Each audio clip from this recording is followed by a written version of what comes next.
Welcome to this presentation on developing an interrogatory list. This presentation is meant to be used in conjunction with the research project that I normally assign in many of my classes. This presentation is meant to help students develop their interrogatory list before they conduct their interview and collect data. As with any other aspect of this assignment, if a student has questions or needs help, he or she should reach out to me as soon as possible.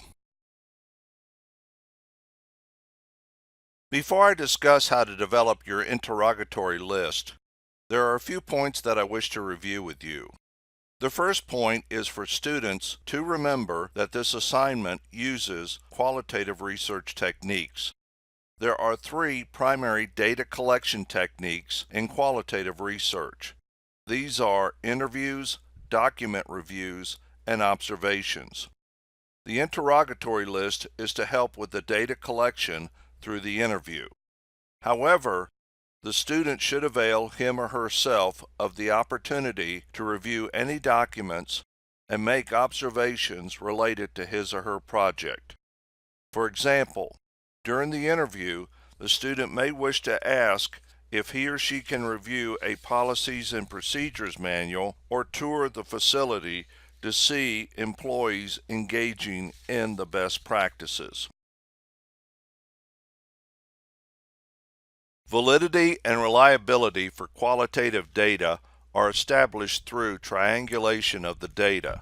In other words, comparing the data you collect through the three data collection methods to ensure that they are consistent. For example, if your interviewee states that the agency or organization's employees engage in a certain practice, the agency or organization's policies and procedures manual documents this practice, and you observe employees engaging in the practice, then you can be reasonably certain that this data is reliable and valid. An easy way to compare your data through triangulation is to use an Excel spreadsheet. You can list your best practices horizontally across the top cells. Then, you can list your data in the cells underneath each heading that corresponds to the best practice. This allows you to organize your data for easy analysis where you can identify consistencies or inconsistencies in the data. The second point I want to address is the interview. Many of you will gather most, if not all, of your data from the interview. Therefore, it is critical that you manage the interview properly. The first thing you want to do is to ensure that you will be able to interview someone with your selected agency or organization. While most students have no problem with getting an interview, I have had a few students wait until late in the semester to call and schedule an interview, only to find that no one would talk to them. Therefore, make your call early in the semester to schedule your interview. I also encourage you to check with your contact on at least a couple of occasions leading up to the interview to ensure they can still meet with you. If you procrastinate and wait until late in the semester to call to schedule your interview, only to find that no one will talk to you, then I do not know what to tell you other than you'll have to start over. The person that you intend to interview is giving you their time. Therefore, be respectful of it. Arrive on time and prepared for the interview. Ensure that you have all the necessary materials so that you begin and continue the interview without interruptions. When conducting the interview, ensure that you record the responses to your questions. You should have a notepad and voice recorder and plan to use both.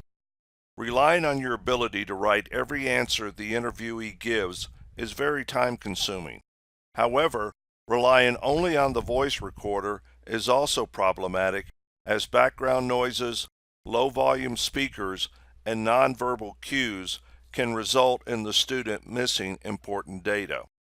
Therefore, a good practice is to record the interview with the voice recorder, but make notes about key pieces of data. Many smartphones or tablets have voice recorder apps that may be used for this purpose. One caveat is to ensure you ask the interviewee for permission to record the interview before you do so. It goes without saying that you should have your list of questions available. If you have taken research methods, you know there are 3 interview types: the structured interview, semi-structured interview, and the unstructured interview. I recommend you conduct a semi-structured interview where you follow your list of questions but deviate when necessary to ask clarifying or follow-up questions. If you do ask clarifying or follow-up questions, use your question list to get back on track.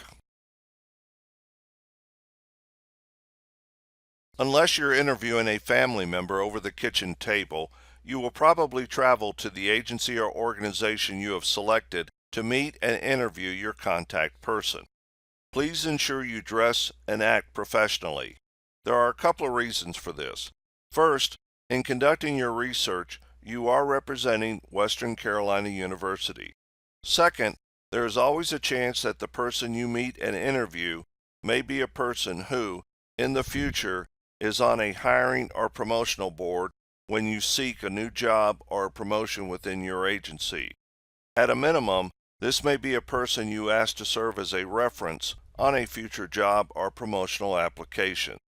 Therefore, you want this person to have a good impression of you. When you finish the interview, see if it's possible for you to observe the phenomenon that you are investigating so that you may collect additional data. Also, ask if you can review any documents related to your investigation, such as a policy and procedures manual or training materials. When you have collected all of your data, be sure to thank the person for his or her time and cooperation. After all, they are helping you to do well on this assignment. Invariably, when you begin reviewing your notes in the voice recording after the interview, you will either think of questions you meant to ask and didn't, or realize that you did not fully understand some of the answers given. Therefore, as you thank the person for his or her time and cooperation, also ask them if it's permissible for you to call them if you have any clarifying or follow-up questions. If they agree to this and you do find that you have additional questions to ask, please ensure you review all of your data before you call. That way, you can have a complete list of all additional questions that need to be asked and can do that all at once rather than nickel and diming the person with numerous telephone calls and questions. Now that I've shared these points with you, let us move on to developing your questions. Remember that for this assignment, your best practices are grounded in the literature review that you do. If you review the sample paper, you will see the best practices are listed in the methods section. Occasionally, a student will be confused and think that the answers he or she gets from the interview are the best practices that go in the methods section. This is incorrect. The best practices come from the literature. Therefore, ensure you have done your research into the literature to identify the best practices and then listed them in your methods section. When you identify your best practices, ensure they are reasonably specific. For example, if you are investigating an agency for its IT practices, you may locate a source that indicates that password management is a best practice. But what does password management mean? This is a very broad term that needs to be defined. After all, in the course of your investigation, you will need to know it when you see it. When developing your questions, use as many open-ended questions as possible. Since you are collecting qualitative data, open-ended questions will elicit more data than closed-ended questions. For example, A few years ago, I had a student who developed questions that were all answered either yes or no. Her interview was very short, as was her paper. She had very little to write about as she had collected little data with the close-ended questions.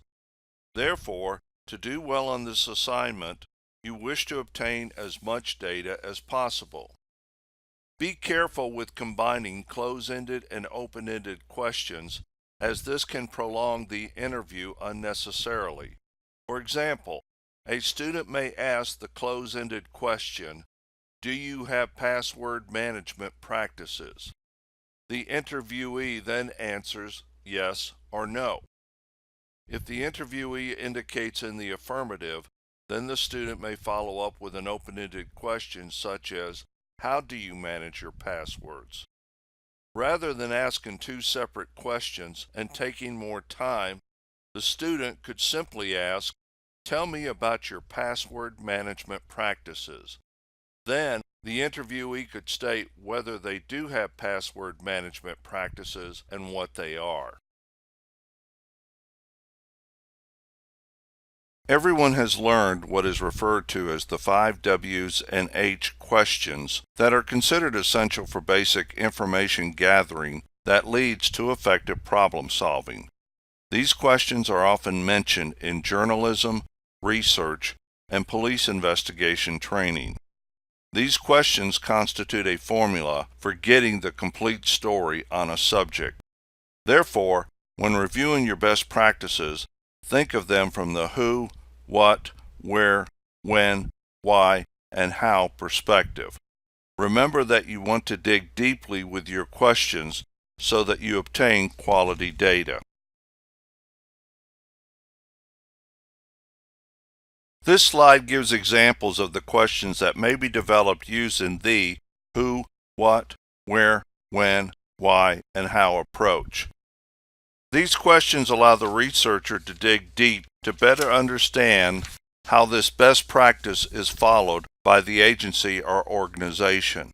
In this case, you note that the best practice is that the agency or organization regularly conducts password audits. If you only asked your interviewee if their agency follows this practice and he or she answers yes, you still have no understanding of how they comply with this best practice. But developing questions using the 5 W's and H provides you with much greater data that allows you to better understand and assess the practice. I recognize that in developing your questions based on the 5 W's and H, you need some reference points. These reference points are designed to help you think about the realities of an agency or organization following best practices. When the management of the agency or organization makes a conscious decision to follow a best practice, someone is responsible for making it happen. That someone may be an individual or a group. A number of questions can arise from this, such as who does this, what training do they have, how do they do it, what tools are required for them to perform the best practice, to whom do they report their activities, who supervises them, and so forth. Resources are required to implement any practice, including a best practice. Questions that you may develop include what training is necessary for employees to engage in a best practice, who conducts this training, how often does it occur, what normal or special materials or supplies are needed to perform the best practice, how are these materials or supplies used in the performance of the best practice, and so forth.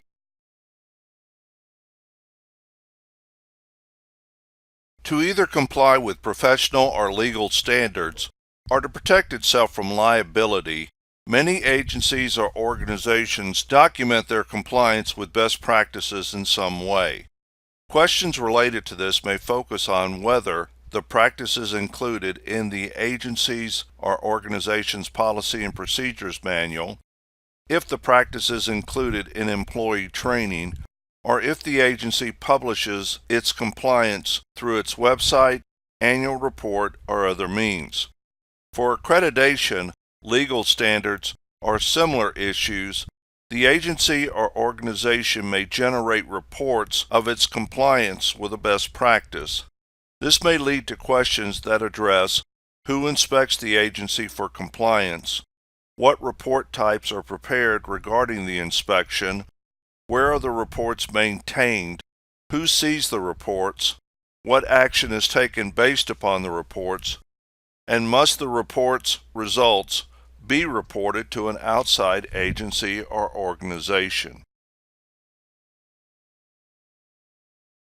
Best practices are generally designed to address previous problems or potential problems.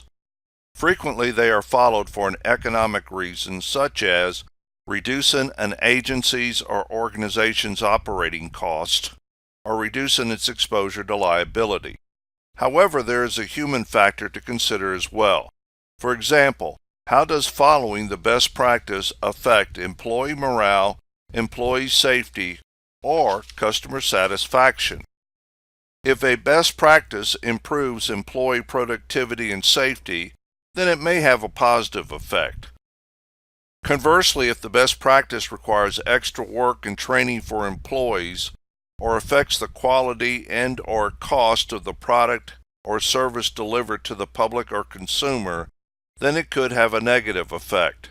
These considerations can lead to additional questions to be asked during the interview.